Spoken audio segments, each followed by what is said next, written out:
Nah, ceritanya ini bermula dari pengakuan seorang akun yang mengaku sebagai korban. Di ceritanya dia ngomong dia tuh umur 12 tahun pas pertama kali didekatin sama Rian. Pas itu dia merasa masih muda, terus juga belum punya pemahaman lah tentang batasan, relasi dan posisi dirinya. Komunikasi ini diawali dari obrolan pribadi yang kelihatannya biasa aja, tapi seiring waktu komunikasi itu semakin sering dan semakin intens. Dia ngerasa deket banget nih sama Rian secara emosional, dan itu dibangun secara perlahan kedekatan itu tanpa ia sadari pada saat itu. Dan bukan cuma soal komunikasi, akun ini juga ngeklaim pernah ketemu sama Rian. Dia bilangnya ketemunya di Bali, dan pertemuan itu terjadi di sebuah tempat hiburan malam. Di sana katanya dia mengalami perlakuan yang membuatnya ngerasa nggak nyaman secara fisik dan emosional. Walaupun nggak meninggalkan luka secara fisik ya, listeners ya, tapi meninggalkan trauma secara psikologis yang nggak ringan. Tapi pada saat itu dia ngerasa untuk mending gue diem aja deh, karena dia takut, dia bingung, dan dia tuh nggak tahu harus cerita ke siapa. Dan juga dia ngerasa khawatir karena nggak bakalan dipercaya deh, kan dia siapa, dia artis terkenal, dia penyanyi terkenal, gue siapa gitu kan. Nah, di ceritanya ini juga akun ini katanya juga klaim dia juga bilangnya pernah mencoba menghubungi istri Rian lewat Japri gitu, listeners. Tujuannya ya pasti untuk ngingetin mungkin ya kayak, Mbak, suami kamu loh Mbak gitu. Tapi ternyata respons yang dia dapatkan justru membuatnya ngerasa kayak, oh jadi lo gak peduli sama suami lo gituin gue gitu. Inilah yang bikin dia semakin kecewa, dan mungkin jalan terakhirnya ya dia harus cerita ke publik gitu. Karena kan sekarang apa-apa harus diviralin dulu ya. Capek banget listeners. Nah, aku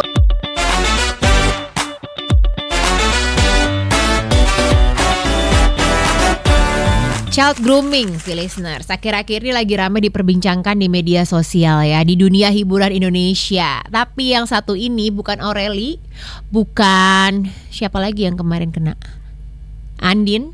Tapi ini adalah pelakunya. Kalau Aureli dan Andin ini adalah korbannya. Kalau ini diisukan adalah pelaku. Siapa coba? Benar sekali, vokalis band yang namanya jadi halte, The Massive. Jadi Rian The Massive nih, listeners, lagi terseret isu child grooming. Isu ini mencuat setelah muncul pengakuan dari seorang pemilik akun media sosial yang ngeklaim dia pernah mengalami pengalaman tidak menyenangkan di masa lalu. Unggahan ini akhirnya diviralkan, di-share juga, dibahas di berbagai platform. Tapi kok gue gak lihat ya? Ini kayak gue baru baca nih. Dan akhirnya memancing berbagai reaksi dari publik. Ada yang marah, ada yang kecewa, ada juga yang memilih untuk kita tunggu aja sampai Riannya klarifikasi gitu kan, supaya kita punya gambaran yang jelas gitu. Nah, ceritanya ini bermula dari pengakuan seorang akun yang mengaku sebagai korban. Di ceritanya dia ngomong dia tuh umur 12 tahun pas pertama kali didekatin sama Rian. Pas itu dia merasa masih muda, terus juga belum punya pemahaman lah tentang batasan, relasi dan posisi dirinya. Komunikasi ini diawali dari obrolan pribadi yang kelihatannya biasa aja, tapi seiring waktu komunikasi itu semakin sering dan semakin intens. Dia ngerasa deket banget nih sama Rian secara emosional, dan itu dibangun secara perlahan kedekatan itu tanpa ia sadari pada saat itu. Nah, karena perbedaan usia yang lumayan jauh, dia ngaku bingung nih mana yang wajar, mana yang enggak. Dan komunikasi itu nggak berlangsung singkat loh, nggak cuman kayak 1 day, 2 day, 1 month, 2 months gitu. Terjadi dalam rentang waktu yang cukup lama. Dia juga pernah mendapatkan ajakan untuk ketemu di jam-jam yang menurutnya nggak wajar, kayak dini hari gitu, jam-jam orang tidur. Pada saat itu menurutnya mungkin nggak janggal ya, tapi menurut orang lain kan kayak aneh gitu, masih anak-anak ketemuan jam segitu banget. Nah, dia bilang juga pas dia nostalgia tuh ke masa lalu gitu, listeners, dia ngerasa banyak hal yang seharusnya gak terjadi. Dan bukan cuma soal komunikasi, akun ini juga ngeklaim pernah ketemu sama Rian. Dia bilangnya ketemunya di Bali, dan pertemuan itu terjadi di sebuah tempat hiburan malam. Di sana katanya dia mengalami perlakuan yang membuatnya ngerasa gak nyaman secara fisik dan emosional.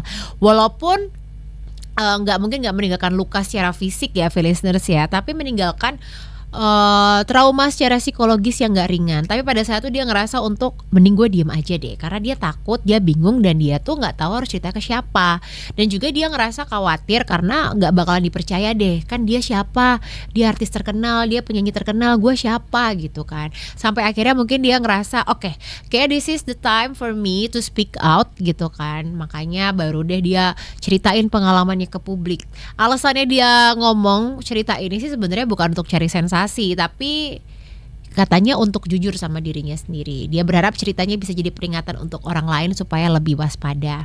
Nah, di ceritanya ini juga, akun ini katanya juga klaim, dia juga bilangnya pernah mencoba menghubungi istri Rian lewat Japri gitu, listeners. Tujuannya ya pasti untuk ngingetin mungkin ya kayak, Mbak, suami kamu loh Mbak gitu. Tapi ternyata respons yang dia dapatkan justru membuatnya ngerasa kayak, oh jadi lo gak peduli sama suami lo gituin gue gitu.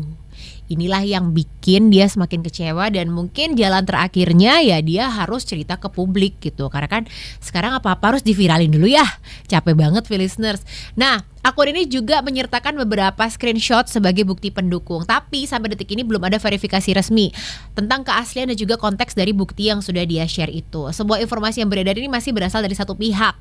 Disinilah publik terbagi menjadi dua. Ada yang langsung ngecam secara keras dan juga menyuarakan dukungan untuk korban, tapi ada juga yang mengingatkan pentingnya untuk menunggu klarifikasi dari pihak yang dituduh begitu. Karena kan isu-isu kayak gini kan sensitif banget ya, dan tidak boleh disikapi secara gegabah. Dan sampai detik ini juga Rian The Massive ini belum ngasih statement atau klarifikasi terkait tudingan tersebut. Pihak manajemennya dan juga pihak bandnya juga belum membuat satu statement ataupun klarifikasi. Nah, karena belum ada klarifikasi inilah publik itu malah punya asumsi liar dong pastinya, listeners. Dan kalau kita ngomong tentang child grooming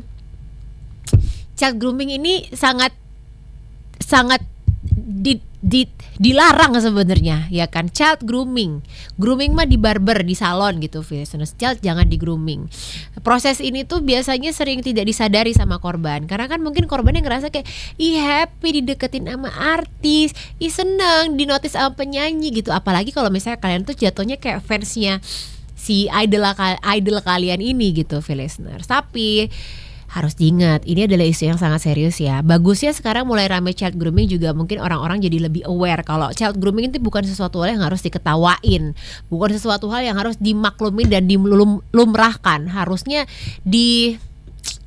ditentang gitu, listeners. Kalau misalnya kalian ngerasa di samping kalian atau di sekitar kalian mungkin ada orang-orang yang berpotensi mengalami atau melakukan child grooming, ada baiknya kalian lapor langsung ke pihak yang lebih, mau ngomong pihak berwajib kan kadang kita suka nggak bisa bergantung ya sama pihak berwajib ya, sama pihak-pihak yang punya wewenang lah, listener, supaya bisa dibantu, supaya bisa diberhentikan lah itu proses child grooming itu ya. Kita berdoa semoga kedepannya orang-orang lebih melek sama isu child grooming ini, jadi kita bisa menjaga anak-anak kecil di negara ini dengan baik dan mereka bisa tumbuh kembang menjadi sosok yang luar biasa. Amin.